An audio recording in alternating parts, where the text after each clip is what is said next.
Halo semuanya, nama saya Yoga dan kembali lagi ke channel saya. 26 tahun yang lalu, Indonesia mengalami gejolak perubahan yang sangat luar biasa yang kita sebut dengan reformasi pada tahun 1998. Dan kita merasakan sudah 26 tahun ini, apakah benar-benar Indonesia sudah merasakan hasil dari reformasi itu sendiri. Jadi sebenarnya ketika kita membahas tentang reformasi, banyak hal yang perlu kita garis bawahi. Apakah benar-benar pemerintah yang sekarang ini setelah tahun 98 itu benar-benar mengamalkan demokrasi? Yuk kita bahas.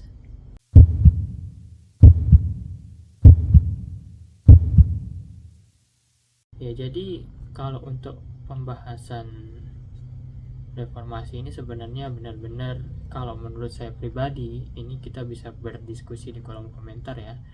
Kalau menurut saya pribadi, bahwa kita tidak pernah begitu hilang dari masa Orde Baru. Kenapa saya bilang seperti itu? Karena pemerintah pun juga tidak pernah mengubah sikap mereka. Pemerintah tetap saja sama saja dengan cara-cara orbanya. Kenapa saya berani bilang seperti itu? Yang pertama, bahwa kita mulai dari sisi bahasa saja, seperti yang dibahas Kang Putu. Mungkin teman-teman pernah melihat beliau, kalau nggak tahu silahkan dicari. Beliau mengatakan bahwa dari segi bahasa pun kita tidak memiliki perubahan yang begitu signifikan. Karena kenapa? Kita ambil contoh saja kenaikan bahan bakar atau kenaikan BBM. Itu sudah jelas-jelas bahwa BBM itu mengalami kenaikan. Tapi pemerintah tidak pernah bilang bahwa itu adalah sebuah kenaikan. Pemerintah selalu bilang penyesuaian harga BBM atau bahan bakar minyak. Disesuaikan dengan apa? Kantong kita nggak pernah sesuai dengan harga BBM. Ditambah lagi dengan upah UMR di setiap kota atau provinsi itu berbeda-beda, dan bahkan kadang ada perusahaan yang tidak menetapkan UMR. Itu mungkin topiknya, pembahasannya bisa lebih lanjut lagi. Itu satu.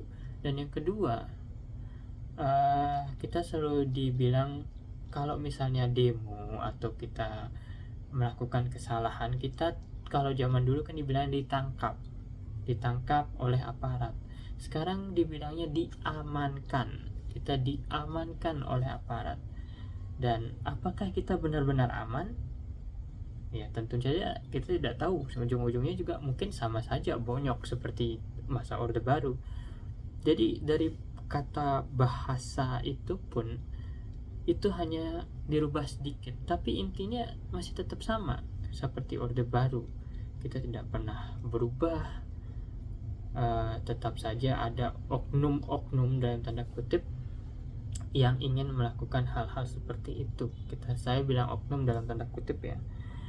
Dan selama 26 tahun ini keadaan Indonesia hanya begini-begini saja, tidak ada yang berubah. Mahasiswa yang dulu turun ke jalan tahun 98 itu sekarang duduk di kursi pimpinan DPR, di kursi pimpinan kabinet, di kursi pimpinan lain-lain sebagainya di pemerintahan. Juga ternyata setelah naik ke atas tidak mengamalkan demokrasi itu. Dan saya juga tahu bahwa di DPR itu kita tidak bisa bekerja sendiri. Kita harus bekerja bersama teman, kawan, dan musuh. Itu adalah sesuatu yang lumrah di DPR. Namun ketika kita melihat Indonesia setelah masa ini, apakah benar-benar kita ini sudah beranjak dari masa Orde Baru itu? Karena sebetulnya kita kan tidak pernah merasakan ada perubahan yang signifikan. Oke, kalau misalnya teman-teman bilang ada kebebasan berpendapat daripada zaman Orde Baru, oke, kita bilang ada kebebasan berpendapat, tapi muncul sebuah dilema baru, yaitu namanya Undang-Undang ITE dan Undang-Undang Pers.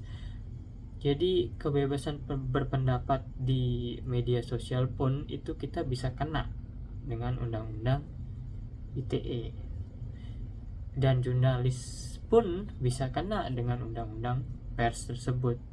Jadi apa bedanya Kementerian Informasi Kominfo itu dengan Kementerian Penerangan pada masa zamannya Pak Soeharto? Apa bedanya? Pada zamannya Pak Soeharto, beliau menyenangkan kroni-kroninya dia, menempatkan keluarga-keluarganya dia di posisi pemerintahan sama yang sekarang. Jadi apakah benar kita sudah beranjak dan berubah dari sistem Orde Baru? Yang berubah itu hanya aparat kita.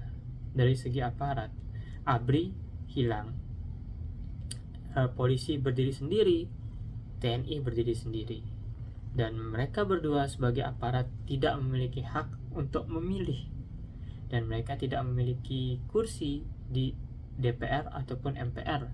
Berbeda pada zaman Orde Baru. Hanya itu saja yang berubah, aparat kita yang direformasi. Tapi dari sistem pemerintahan, apakah kita benar-benar berubah? Saya mengembalikan itu kepada teman-teman yang menonton video ini dan teman-teman yang ingin berdiskusi di kolom komentar. Tapi secara garis besar, bahwa kita tidak pernah beranjak pada masa Orde Baru. Menurut saya pribadi, memang kita memiliki presiden dari kalangan bawah, yang awalnya hanya tukang kayu, jadi wali kota, lalu jadi gubernur, lalu menjadi presiden. Itu adalah sebuah sebuah kehebatan menurut saya sebagai warga sipil. Beliau, presiden kita yang sekarang, Pak Jokowi, bukanlah orang dari kalangan yang besar. Beliau bukanlah orang dari atas, tapi beliau adalah warga biasa, dari mahasiswa menjadi tukang kayu, menjadi wali kota, dan seterusnya. Itu sebuah perjalanan yang tidak mudah, dan saya akui bahwa Jokowi memang luar biasa dalam perjalanan itu. Namun apakah benar sekarang pun pada tanggal 24 Agustus ini kita tidak merasakan ada yang berubah dengan putusan MK yang baru saja dilayangkan kemarin dilayangkan, dan DPR yang tidak setuju dengan putusan MK itu berusaha mengubahnya dengan mempercepat RUU Pilkada, dan akhirnya menjadi sebuah rentetan masalah seterusnya, dan sampainya akhirnya warga-warga masyarakat Indonesia turun ke jalan. Bahkan sampai ada artis, ada komika yang turun ke jalan menyampaikan aspirasi mereka, dan saya sangat salut kepada mereka yang sudah menyampaikan aspirasi mereka dan kritik mereka. Dan tolong teman-teman ketika melihat video ini dan mungkin berkomentar, dulu kan kamu milih 02, sekarang kan nyesel kan, kita sudah tidak ada lagi 01, 02, 03. Kita masyarakat Indonesia yang kemarin memilih 02 itu bukan berarti mereka menyesal. Mereka menyampaikan kritik mereka, kok seperti ini. Kalau misalnya 01 yang melakukan hal seperti ini, bukankah pemilih 01 juga akan melakukan hal yang sama, mengkritik juga? Jadi ini bukan masalah pilpres yang lalu, tapi ini masalah penyampaian kritik, dan kita semua memang berhak untuk menyampaikan kritik seperti itu. Jadi kepada teman-teman sekarang, apakah pertanyaannya yang paling mendasarnya, apakah kita benar-benar sudah terbebas dari masa Orde Baru, atau ini hanya reformasi, yang dibalik reformasi ini adalah masih ada bayangan Orde Baru? Mari kita diskusikan bersama di kolom komentar, dan semoga kita bisa berpikir ke depannya untuk lebih sedikit lebih peduli tentang kejadian-kejadian yang terjadi di Indonesia. Terima kasih.